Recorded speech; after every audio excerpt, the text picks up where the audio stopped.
Hello adventurers! Today's video dives into the fascinating side quest, the Axe from the Lake. You'll kick off this quest by chatting with Zidaniak, a hired hand in Takov, also known as the Mouth. He's full of stories, and during your conversation, he'll tell you a tale about an ordinary axe transformed into a silver one. Pay close attention to his story. It lines up with the markers displayed on the map. Feeling adventurous? You can follow the markers step by step or head straight to marker 4 to retrieve the broken axe. Make sure to bring your spade to dig up the grave. Once you have the broken axe, head back to Takov and visit the smithy to repair it. Ready to see it unfold? Check out the playthrough video right after this.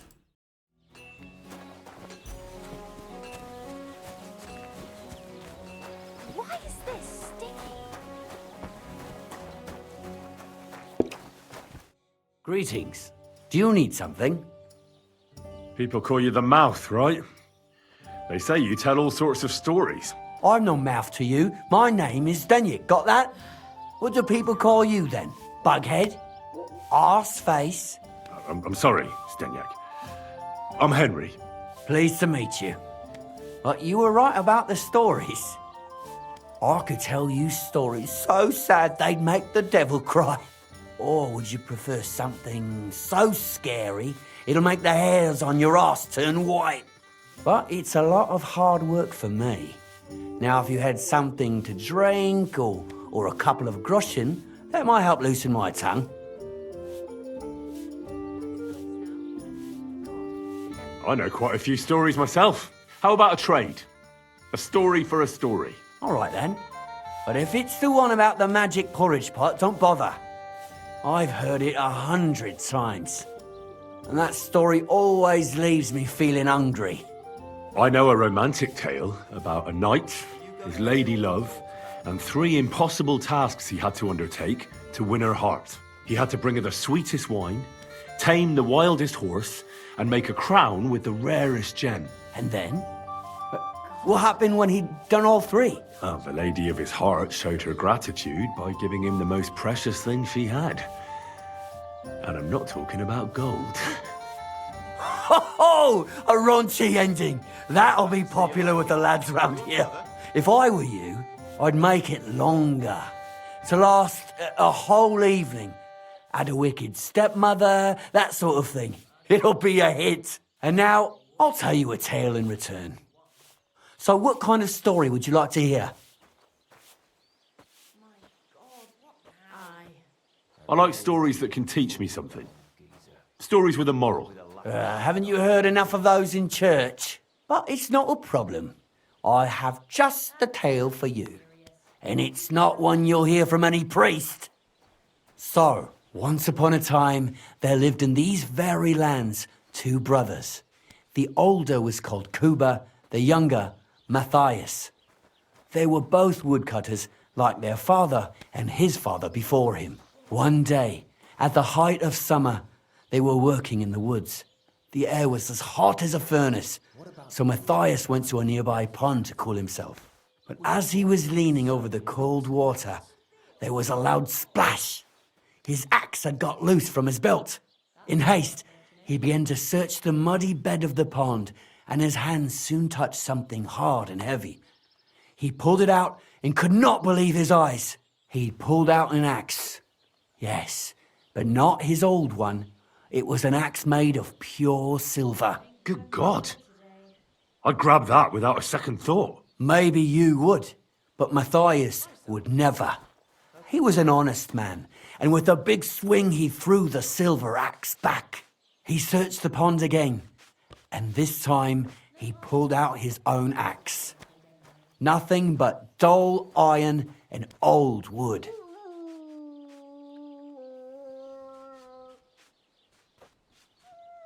I'll be right there. I reckon that was the right choice. Who knows who the silver axe belonged to? Well, quite. Listen on. Matthias was just about to leave when suddenly a water goblin came out of the pond, silver axe in his hands, and he said, "You're a righteous man, Matthias, and for your honesty, you may keep both axes." Matthias, not hanging around for the goblin to change his mind, took up both axes, gave us thanks, and ran to tell Kuba all about it. Kuba, however, was not best pleased with his little brother's fortune. He deeply envied Matthias for his newfound wealth. So, he set out to try the same thing. He ran as fast as his legs could carry him straight to the pond, threw his own axe in, and began a pretend search for it. Yet Kuba had no luck. He pulled out the axe he'd thrown in himself. So he tried again. Tricked by sunlight, he grabbed something shiny, only to pull out his old iron axe again. Enraged, he hurled his axe back into the water and yelled, "Fuck this axe! I want a silver one." But the water goblin heard his shameful cry and was greatly upset by Kuba's greed. So, when Kuba reached down into the water for a third time, the water goblin seized his hand, pulled him down whole to the dark depths, and drowned him. Oh, that's so cruel.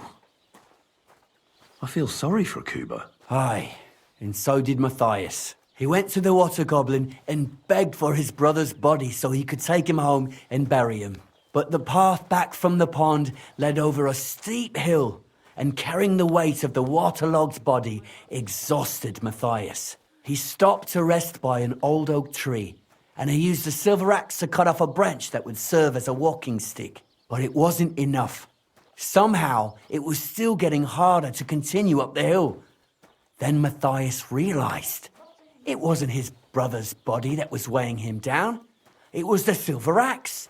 The axe was the cause of all this trouble. So he started bashing the silver axe against a big stone with all his might, trying to destroy it. Yet no matter what, he couldn't even make a dent. With the last of his strength, Matthias climbed to the top of the hill. He knew he could go no further, so he found a pretty spot with a view over the valley and dug his brother a grave. There, he buried both his brother and the silver axe that had brought such pain upon them. His final act was to stick the oak branch in the ground by the grave.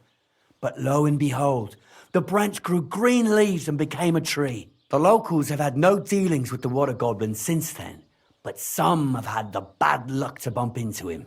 And when you walk by the pier, where it all happened, you can still hear his chuckling. That was a very nice story. Story? What story? It's the truth. But why hasn't anyone gone looking for the axe then? Because it brings misfortune. Didn't you listen to me at all? Look for yourself if you wish. Rock Tower Pond isn't far from here. The Water Goblin's Pier is somewhere among the reeds. But leave me out of it. I'm fine here with my drink. Farewell, good sir.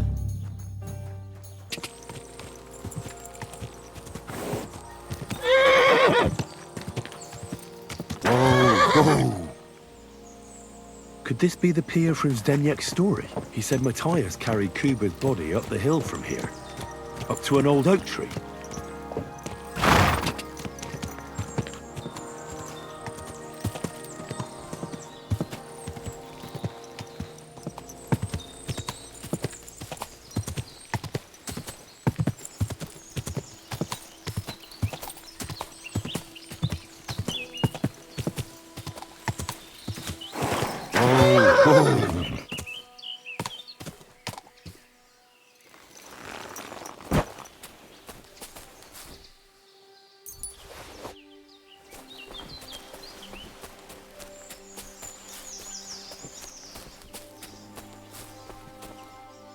A grave under the tree, overlooking the valley. This must be where Kuba, Matthias's brother, is buried, together with the silver axe.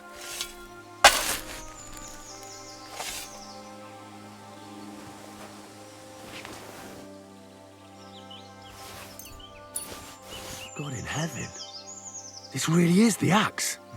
All those years in the earth haven't treated it well. I hope I can fix it.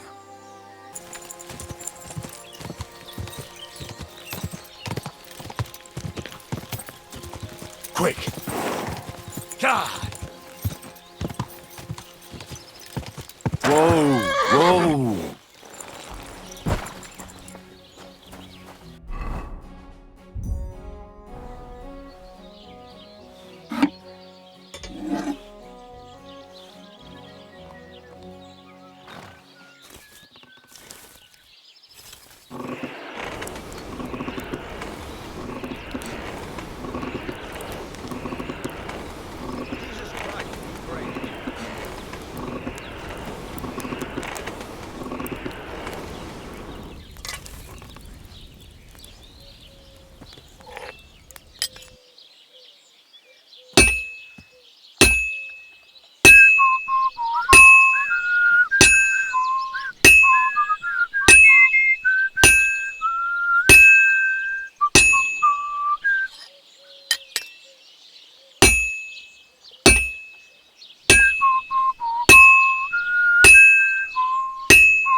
almighty. It's completely cold.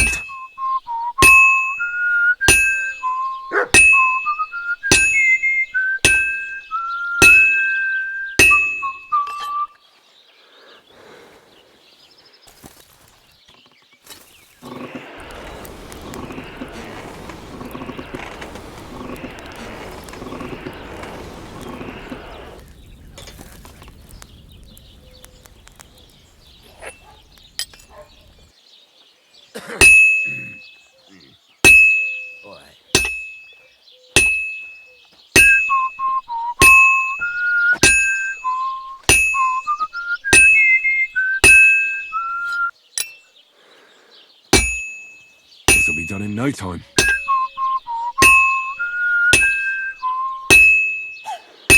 And that's it. No, it needs a bit more crunch.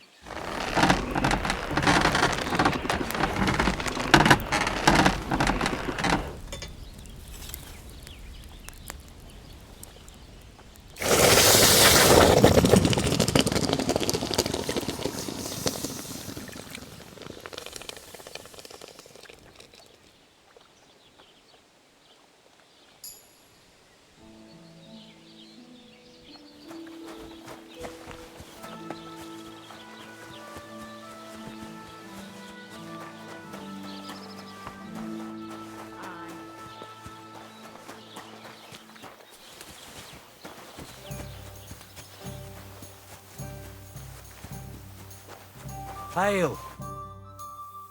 I found the water goblin's silver axe. What do you mean? What axe? The one from your story. 2 brothers, a silver axe, a water goblin. One brother got the axe, the other got drowned. You know. Wait, so you actually found it? Do you have it? I have to see it. Here you go. It's not possible. Where did you find it? I just followed your story. I found the pier by the rock tower pond, then went up to the old oak tree, then the big stone beside the road. Doesn't really look like a woodcutter's axe. Are you sure this is really it? But you didn't say it was a woodcutter's axe. You only said the water goblin's axe was silver. I did, but still. In all the years that story's been told, everyone thought it was just a fairy tale for children. It has 4 different endings nowadays. When Johann and Jaleov tells the tale, it's about 2 sisters, and the water goblin grants one of them a pair of silver slippers. The other sister was jealous, but she didn't bother with the water goblin. She found her sister straight away and pushed her off a cliff in Apollonia. It's the same story, but Johann gave it some extra colour. Best not go looking for the slippers too, although, with your luck... Farewell, sir.